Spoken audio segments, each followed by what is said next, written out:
Hello. അപ്പോൾ ഇന്നലെ അമ്മ കടയിൽ പോയി വന്നപ്പോൾ ഇതേപോലെ ഒരു ഇൻസ്റ്റൻറ്റ് പാനിപ്പൂരിൻ്റെ ഒരു പാക്കറ്റ് കൊണ്ടുവന്നേ. തുറന്ന് നോക്കിയപ്പോൾ ഇതേപോലെ ഒരു പാക്കറ്റും പിന്നെ ഒരു ഒറ്റ പാനിപ്പൂരിൻ്റെ ബോളില്ലേ അതിൻ്റെ പാക്കറ്റുമാണ് കേട്ടോ ഉണ്ടായിരുന്നത്. ഞാൻ അത് കറക്റ്റ് വായിക്കാതെ എല്ലാം കൂടെ ഇട്ട് ഒരുമിച്ചിട്ട് അങ്ങ് കലക്കി അങ്ങോട്ട് വെച്ചു. എന്നിട്ട് നമ്മൾ കുറച്ച് സവാള, കുറച്ച് മിച്ചർ, ഇതാണ് കേട്ടോ പാനിപ്പൂരിൻ്റെ പാക്കറ്റ്. ഇതിനി നമ്മൾ പൊരിച്ചെടുക്കണം. അപ്പോൾ പൊരിച്ചെടുത്തപ്പോൾ ഇത്രയും ഉണ്ടായിരുന്നു പൊരിച്ച് വന്നപ്പോൾ.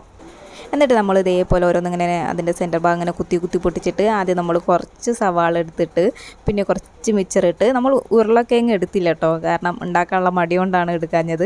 എന്നിട്ട് ആ വെള്ളത്തിൽ മുക്കിയിട്ട് ആദ്യം തന്നെ അനിയന് വെച്ച് കൊടുത്ത്. അനിയൻ്റെ വായിൽ അത് കൊള്ളുന്നില്ല, അവൻ അങ്ങനെയൊക്കെ അഡ്ജസ്റ്റ് ചെയ്ത് കഴിച്ച്. അവൻ സൂപ്പറായെന്ന് പറഞ്ഞ്. അമ്മയ്ക്കും എടുത്തപ്പോൾ അമ്മയ്ക്ക് ഒട്ടും തന്നെ ഇഷ്ടപ്പെട്ടില്ല. അമ്മ ആദ്യമായിട്ടാണ് കഴിക്കുന്നത്. അങ്ങനെ ഞങ്ങൾ കഴിക്കുന്നത് കണ്ടിട്ട് ഒരാൾ ഇവിടെ വായിൽ കഷ്ടപ്പെട്ട് കുത്തി കയറ്റുന്നുണ്ട്. അപ്പോൾ എപ്പോഴേലും പാനിപ്പൂരിയൊക്കെ കഴിക്കണം തോന്നുകയാണെങ്കിൽ ഇതേപോലെ വാങ്ങിച്ചാൽ മതി കേട്ടോ. അപ്പോൾ ഇത്രേ ഉള്ളൂ.